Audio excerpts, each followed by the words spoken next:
welcome to another Bunch of Kiki podcast. To introduce my guest today, I have to sort of probably use a quote. Alex Carroll once said that man cannot remake himself without suffering. And I suppose, without shadow of a doubt, that probably is most relevant to this next guest, man sitting opposite me. Ashley Calvert, thanks so much for your time. It's finally get a chance to have a chat to you. Never got a chance to chat to you at media days, but here I get to chat to you just before Christmas on a podcast. Thanks for your time. Thank you for having me, Mark. I do appreciate your time as well, and definitely looking forward to it. So hopefully there's many more interviews to come. Man, I hope so. I suppose. I mean, let's start off like as usual. I mean, first time on the podcast. Let's get to know Ashley Calvert a little bit more. Your journey into combat sports. How did it all start for you as a youngster? Well, ever since I was super small, I was always in sports. It was one of my coping mechanisms going through some tough times in my life. It was my escape in that. And then it only came, the MMA side came much later in life. I think I was watching an ETV back then, and they had this UFC back in the day. There were snippets of these fights. And it always intrigued me in that. And then I started bouncing to get some extra financial cash to pay off my car and what have you, just for survival. And then I asked some of the main guys there, and they kind of gave me some direction of which clubs to join, and which I chose there by Turf and Teen. I think it was Urban Warriors with Neil Diesel and Rory Diesel. And then that's where I just started. I think it was 2021, somewhere around there.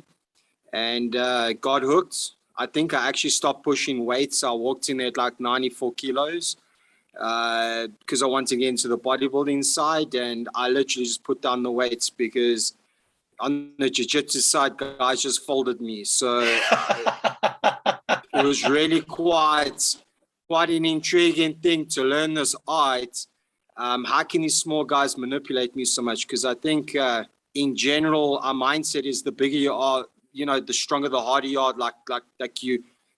You're sort of a dominant beast in the world kind of thing, where it wasn't the case. So it intrigued me, and I got stuck into it, and that was it. I just got straight into the MMA side of things. Well, obviously that then led you to sort of amateur fighting. 7 fights? Amateur career of a 5-2. So a decent start in terms of feeling what it feels like as a young up-and-coming fighter. But at that stage, was it even then in your mind to ultimately become a professional fighter? I think when I started, no, I didn't think there was an avenue to become a professional fighter. I know there was an organization, Fight Force, and Mark Stradham kind of had something going quite nice where they had a mixture of amateurs and pros, but it was never something in my mind back then. I think Neil Diesel and Rory, they gave me 2 years.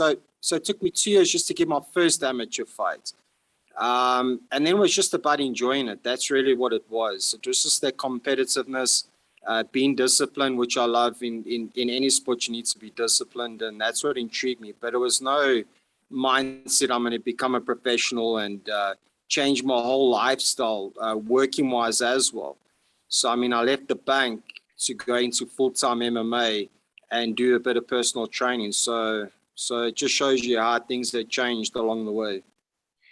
Yeah, it's amazing how so many times I speak to guys like yourself and how sport has literally turned them a different corner in life, and they're finding themselves in a very, very different space. But obviously that amateur space that you were in come 2010, December 2010, almost 11 years to the day of your last fight is when you debuted as a professional. So, I mean, we look, the 2nd of December 2010 was your first professional outing, your debut as a pro under the big bright lights. And let's fast forward 11 years later. What was it, 5th of December this year, you picked up that second win. That's a lot. I mean, if you just look at the years, I mean, 11 years as a professional fighter, my word, what are some of the big learnings you've picked up over those 11 years? I think in a sense that you can never stop learning and never stop growing, whether you're losing or winning. And I think that's the importance key, is to have that mindset. Because if you stop growing in anything in life, then what's the point of doing it? You know, you've kind of mastered, and I don't think you can actually master anything really, especially the mixed martial art game.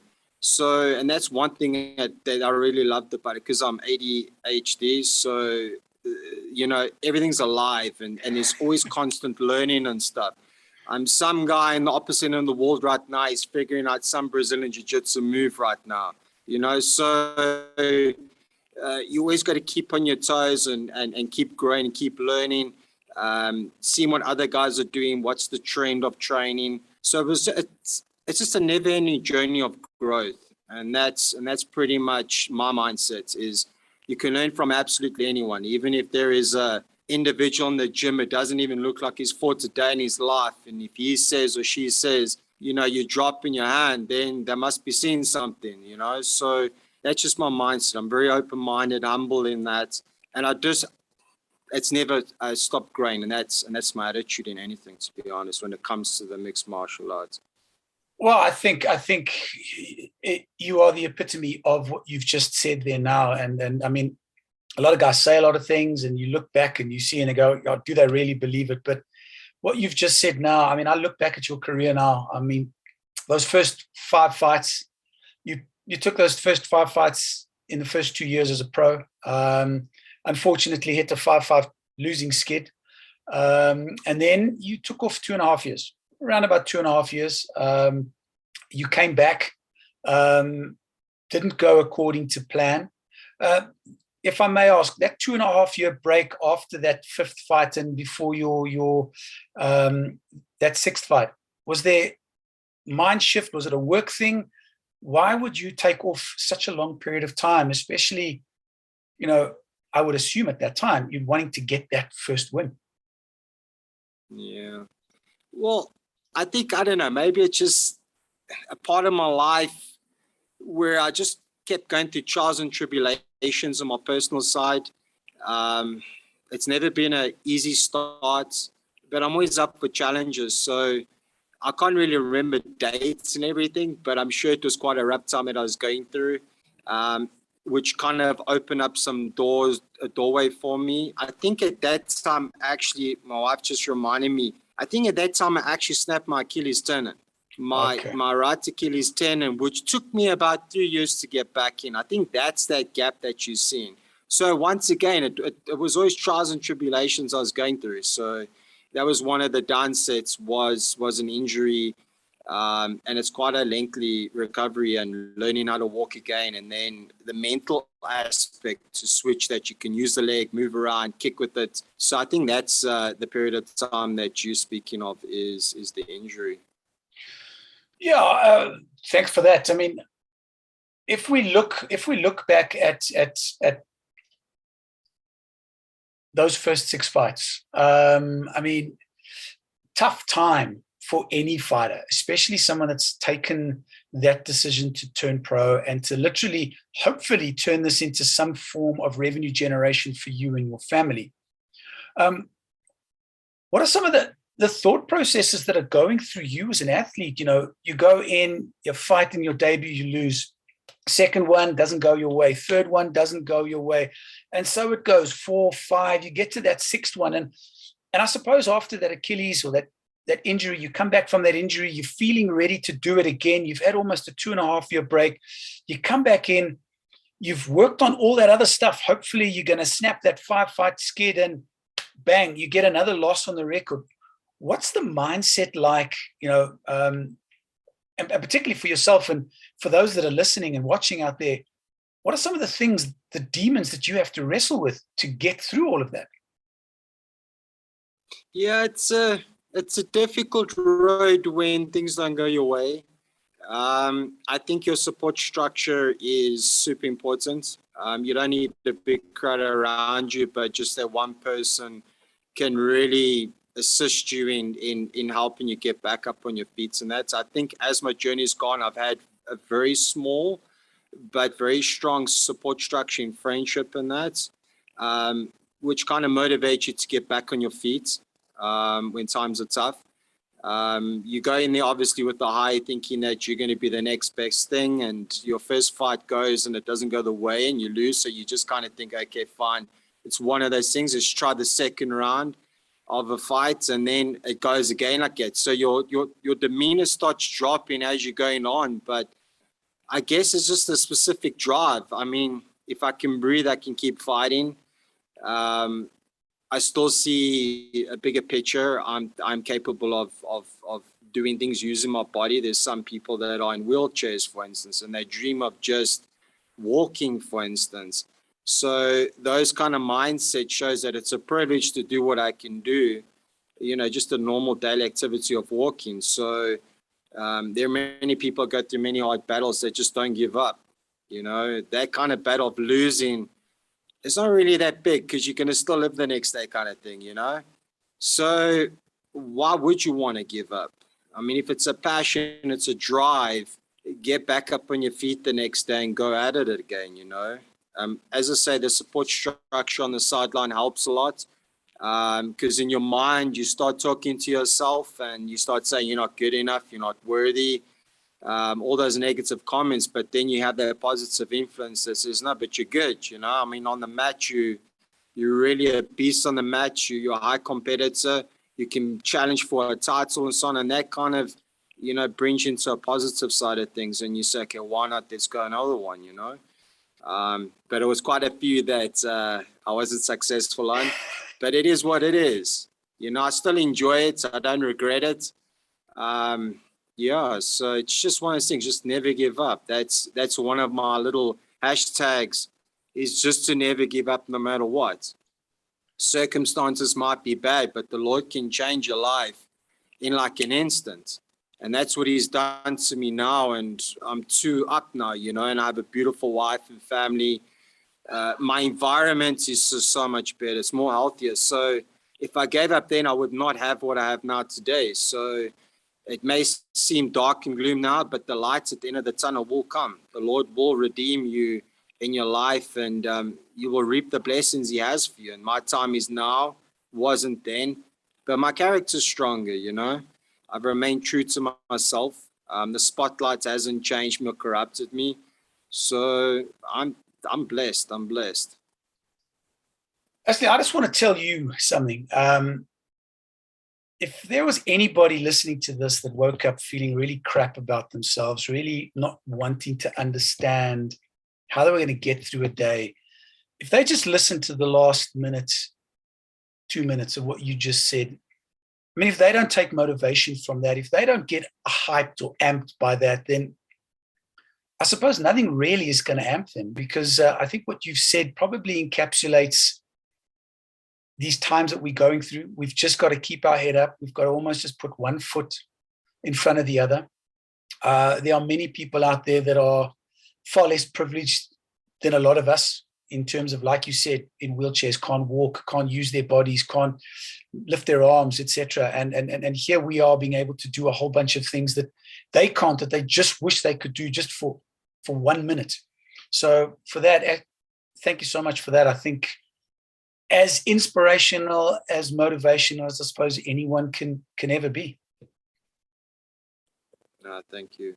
So, but Thanks, let's. Mark. Yeah, I guess just one last little message to that person is maybe sitting in a dark place is everyone has a purpose. Some people reach their purpose a lot sooner in life, and some have to go through a lot of trials and tribulations to get there. If they never give up and they keep it, if the Lord bless them with another day and they're breathing, it means they haven't reached it yet. So why would you want to give up a chance to experience when you fall into your purpose, whether it comes even if you're 60 years old? And when you get there, it makes it all worthwhile. And you look back and you actually start laughing at the times where you were complaining so much about your hardships, but it was meant there for a reason. It's building you up to become stronger for your purpose. So Don't give up. Like if you haven't reached your purpose, why would you want to quit your journey and never experience that moment where you fall into your purpose? I think that's a sad thing on its own. So, like, my message is never give up. Yeah, like I said, wow, thank you very much for that. And you definitely are the epitome of that. I mean, let's think about it. You decide to turn pro, you go 6 fights. I mean, without a win. I mean, that's got to seriously batter the confidence. It's got to seriously batter your psyche. That was back April 2015. 6.5 years later, we suddenly, as media, I'm looking at the next EFC card. I look at EFC 89, and there's this guy's name, Ashley Calvert. Where have I heard that name before? 6.5 years, man. That's a long time not to hear a guy's name. And suddenly you see him back. So I've got to quickly scramble and go find out, what do we know about Ashley? And holy cow, and we find out 6.5 years later, he's making a comeback. He's on a 6-fight skid. I'll be honest. I think, like most people, we thought, has the 6 years been good to Ashley? Has the 6 years been bad to Ashley? I mean, 6 years on anybody, you age. You generally get slower. You generally don't get stronger, unless, of course, you're superhuman and doing other stuff that you shouldn't be doing. But you bloody well proved us wrong. You went in there 6.5 years later. You didn't even, I mean, I don't even think you broke a sweat. 1 minute 26 is the official time. Guillotine choke. It was almost like, let me get in, let me get out. You had other things to do. I mean, my first question for you is stepping back into the cage after all that time, did you almost feel like a debutante again? Yes and no. Like, it wasn't even a planned fight, to be honest. For a while, my wife had been nagging me, saying, look, yeah, you got to go back into fights, and you need to, like, finish your career properly. And I kept saying no the whole time. And then one morning, I think it was in bed, she just went again at it. And I was like, you know what? Maybe I should just at least try it, like, even if I start training again. So I hadn't been training at all. And that's when I contacted my old wrestling coach, Jacques. And I said, look, yeah, I just want to get back into training. I didn't mention nothing about fighting. Landed up that Steve had a fight, which then he asked if I could help him out a bit, which I only then started getting active with training and stuff. And then he got matched up with Sondi. So I had already actually done research on him, and I started studying his fights and that. So I kind of knew what kind of a beast he was and what he had to offer. And then Steve had the COVID thing in his work, so his fight pulled out. But then me and my stepson kept training. We didn't stop training because in my mind I was like, okay, fine. If I'm gonna fight again, let's train for the rest of the year, and then January time go to Graham and just cast it out there and see if he grabs onto it. Okay. And then it started itching too much. It really started itching. So I was a bit hasty, and I went to Graham a lot sooner. And Graham's like, look, I got a fight. I think it was September. No, October. I was supposed to go for October. Then he came 4 days out of the September con and said, Ash, like, you want to fight? And I'm like, well, I've been training in my mind. So, like, I'm keen for it now, you know? And then he said, look, it's not an easy fight. So he mentioned the name like Ego. So I'm like, okay, fine. Let me speak to my coach, my wife, and Jacques and see if they're happy. I'm happy. If you're a fighter, you'll take any fight, win or lose. And then they came back and said, look, it doesn't make sense, which I agree. I mean, a guy 0-6 going up against the Whoa. guy. So hold on a second. Are you telling me that the initial fight offered to you was you versus Igor Cabeza? That's it. That's exactly it. How does that work? How does that work? I mean, the guy hasn't fought for 6.5 years, and you're up against a former champ. I think what he was trying to do is throw a carrot there to get me excited that I would go for it because it's 4 days out. So I think the initial plan was never to make the Ego fight. It was just to throw it out there. And I'm like, I've got nothing to lose in my life. I've lost so many times. What else do I have to lose? To fight against a guy at a pedigree like that, I'm gaining, you know? And he came back and said, look, it doesn't make sense, which I agree, because the mood I was in, for anyone that I would have fought, it probably would have been like a super challenge for anyone, to be honest. It was just the kind of mood I was in on that night, on fight night. So anyway, then he said, okay, Sondi, I said, let's go 73 because I know Sondi's quite a big guy. I don't want to cut too much. So I only cut like 3 kilos. I needed to make sure I had extra strength and stuff. So yeah, we went for it. It was just a fast process. I was super busy at home with family responsibilities. So never really got time to think about the fight much.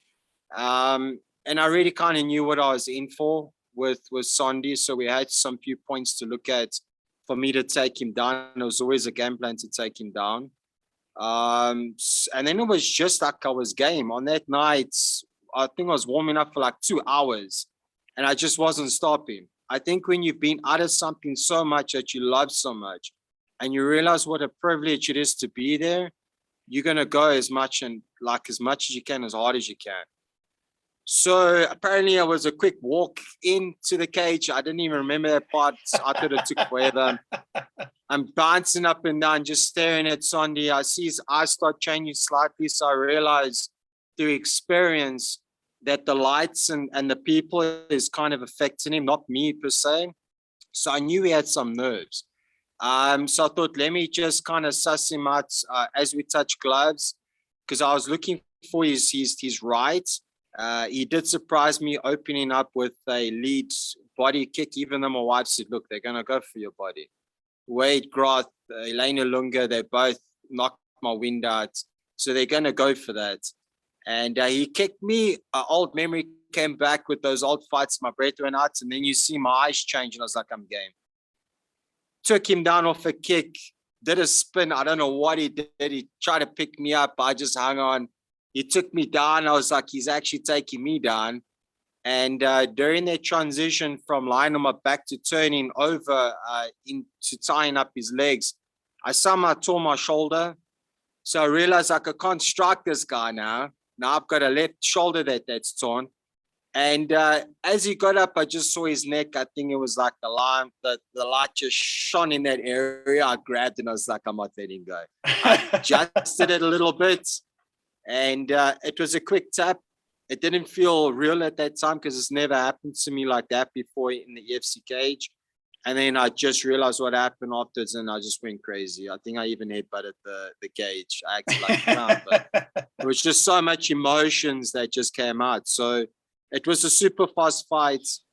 I didn't like, I felt at times I was a newbie, but then with times that experience kicked in. So it's a yes or no kind of thing, you know, but it was a good experience. A really good experience. Well, talk to me a little bit more about the shoulder, because obviously that's not something many people know about, because, you know, 3 months later, you're back in the cage. So that shoulder tear obviously wasn't a major tear. It was obviously nothing too serious because 3 months later, you're in a full out 3-round war rematch. And we'll talk about that rematch now with Cesar Nakati. And I didn't see too many signs of any wear and tear on a torn shoulder in that fight. Yeah, I went for a sonar and I don't know what degree of a tear it was in my shoulder. And then they also discovered I had bursitis. I got bursitis in my shoulders. And that is? So my wife, it's like inflammation in the joints because I also got a colon disease. I got ulcerative colitis. So I deal with a lot of arthritis and inflammation and stuff. So I just assume from all the training that I've been doing over the years and with the illness that I have, I just guess that my body with my age as well, it's so much inflammation in my body. But anyway, so my wife is also very good at rehabilitation. So I think we took like 2 weeks off while she did the massaging. We did like the infrared just for the healing parts. Also went on like herbal supplements and stuff just to promote, to get rid of the inflammation and that. And then I started with stretching, mobility. A lot of people think that they should go free weights to build up. I like to go resistant bands. especially at my age. So you strengthen up ligaments, tendons, as well as the muscle on the positive and negative movements. And then I just went into training. I've hit in the bag. My arm felt all right. My push-ups was weak. And then I just kept sparring. But like over the time, I learned if you sparring volume, don't try to kill each other. And it kind of works quite well. You work at confidence on things that you're trying to work on. So that's basically just what I did. I made sure that I was tip-top shape for my fitness. I tried something new in fitness where a fight is always stop, go the whole time. So it's restarting your body, like starting a car. So I changed my fitness into that orientation of a mindset. So when the fight came, I was all ready for it. My shoulder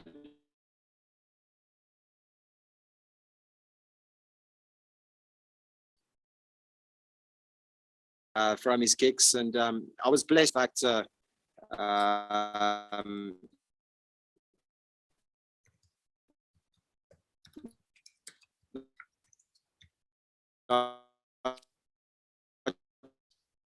just support wise, nutrition wise, rehabilitation wise, conditioning stuff. She's so my wife has just been like, so I just have to give thanks to her, you know. So yeah, it actually wasn't a tough process to heal up. Well, I think it's not just you who needs to give thanks to your wife. I think it's us as media, us as fans that also need to be giving thanks to your wife. I mean, she was the one that kicked your butt to get back into the cage. She's the one that obviously sort of bent you left, right, forwards, and backwards to fix that shoulder up. And like I was saying earlier, 6.5 years later, you get this this rematch against Sizwe Mnakati. The first one obviously must have shot back a couple of memories for you. How did you go into the rematch against Sizwe this time around in terms of your mental preparation? You break up a bit. Am I understanding how was my mental preparation for Sizwe? Yeah. Okay. Well, I went to Graham and I put out the challenge to Sizwe. My last fight with Sizwe was an absolute banger. He took me to super deep waters. But at that time, a lot of my life, personal side was really like tarnished and stuff due to certain reasons. So I wanted to face Sizwe, in a sense, to face those fears of what happened in my past, not to bring them back, but to, I mean, if you're fearing something, step forward towards the challenge and take on the challenge, win or lose kind of thing. And he came back, well, his team came back and said, 66, I'll take the fight. So I can only thank you for taking the fight because it was an important fight for me, not just against him, but against so many other demons, so to speak, that I had to face in the past. So my mental prep on that, I had a lot of concerns and stuff because old memories would pop up, a bit of anxiety and stuff, but you know, just to pull through. That's basically what it was. My wife held my hand through all my emotional ups and downs. I became super moody. Also diet-wise, as well, didn't play a factor. Well, it did play a factor. But yeah, we managed to pull through, make the 66, and we made the fights official with Sizwe on the night. So once again, blessed, and it shows if you're fearing something, don't run away from it, challenge it. You know, if you have the right mindsets and heart and support, go for it. Don't shy away from it. Well, man, it's one of those things that I suppose from my perspective, I can only class as the reinvention of Ashley Calvert. I mean, 2 wins in 3 months, especially if we consider sort of the 6 losses over the period of time, you know, leading up to these 2 wins. I mean, your mindset has got to ultimately be in a far different place, leaving 2021, going into 2022. What are some of the visions that you have? How do you see 2022 rolling out for Ashley Calvert in the cage? I don't know what's gonna come my way, but I know it's going to be crazy. Like, I leave my life in the Lord's hands, as hard as it is for some people to understand that. And what his will is his will. So I walk every day by faith. I know my life has always been crazy. There's always been crazy challenges and journeys. So I just think it's going to be crazy, but it's going to be a good crazy. So I'm really looking forward to next year, and I get to walk that journey with my family that I love so much. So I'm really in a good space. So I'm really looking forward to it. It's like there is no doubts or ifs or buts. You just go full steam into the new year, and whatever challenge comes, just take it on by the horns and go hard at it. So you only live this life once, so why not go out with the bang as well? So that's just kind of the mentality and attitude I have, but humbled in my heart and mind, and very grateful, but going hard. Another piece of sage advice from Ashley Calvert. Thanks, Ashley. Final question for you. It's the week before Christmas. So give me a sense of what a week before Christmas is like in your household right now. Besides work that we're blessed with, because normally in the fitness industry, December, January is a nightmare, but we've been super blessed with clients. So besides work, my diet has been absolutely horrific. I said I was going to keep my weight down, but it's been like cake and custard and chocolate, and I'm still training though. Like, I'm still doing my 2 to 3 sessions a day, but I'm struggling because the extra weight is like a weighted vest on me. But it reminds me that, there needs to become a time where I have to stop. But it's a blessing in the sense that you get to spend time every day with each other through the ups and downs. You all have your differences, but we get through it. But cake is good. Chocolate is good. Even just drinking a glass of cake is really awesome besides drinking with the water. So it's been one of those, with the eatiness has gone a little down. So I'm walking at about 80 kilos now, and I need to get to 76. So that's normally the walk around weight that I aim for. So yeah, I've got a lot of work to do, but I'm definitely just bulked up. We'll call it that. We're bulked up for Christmas. So sticking to this Christmas theme discussion, is your household a Christmas Eve household, or is it a Christmas morning household? Come on, let's let the fans find out a little bit more what's going to happen when Father Christmas pops in. Look, the kids are teenagers, but they got really good hearts in a sense. They haven't been corrupted in the world and stuff. So it still becomes that special kind of day of excitement for presents and that. We're Christmas morning. We normally, with celebrations and stuff, normally have like cake in the morning. That's the first thing you eat, So there'll probably be cake. I think lunchtime we'll have like gammon. There's got to be a gammon. Yeah. I only recently realized that gammon's pork and it's not a bird. I thought it was a bird all my life. Now I realize it's actually pork. So there will be gammon there. And just spending family time together. Chantal, my wife, has got her mother over from Richards Bay. So we're just one happy family. There will definitely be presents and opening up and just spending some time together and eating gammon. Gammon and cake. Gammon and cake. That's what we must look forward to in your household, Christmas morning. Well, Ashley, man, I'm super chuffed at this conversation. I've got to say, the biggest amount of kudos have got to go to your wife, because were it not for her, all of those discussions whispering in your ear, you wouldn't be back. If it wasn't for all of that support, wasn't for all of that, probably kicking your butt regularly to get out of bed, to get training, keep it going, we wouldn't be having this conversation. You would still be, I don't know, doing what you were doing 6.5 years ago. And here we are. I personally cannot wait to see the further reinvention of Ashley Calvert next year, 2022. You talk about your age. Obviously, age catches up on all of us. It doesn't do us any favors, but it does bring with it super huge amounts of experience. So a lot of that will be sort of in your corner for 2022. I wish you all the best for 2022. I wish your family a wonderful festive season. Stay safe. And hopefully we catch up March, April next year, first EFC, and see what you are going to put on show for us. Thank you, Mark. I really do appreciate that. And also, same to you. May you and your family have many blessings. Also for the new year to come. Stay safe as well. Times are crazy. I even think also in December time comes, people just lose their minds. Try, stay safe, stay indoors. It's best than on the roads.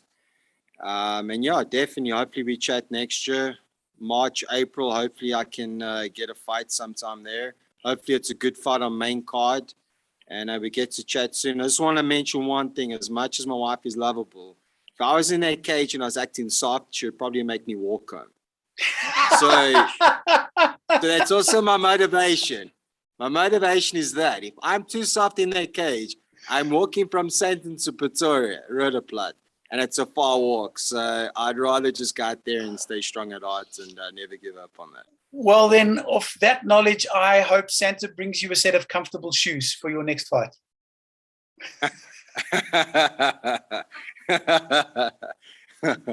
Anyway, Mark. Ashley, thanks so much for your time. All the best for the festive season, and we chat next year. You too. Thank you, Mark. God bless.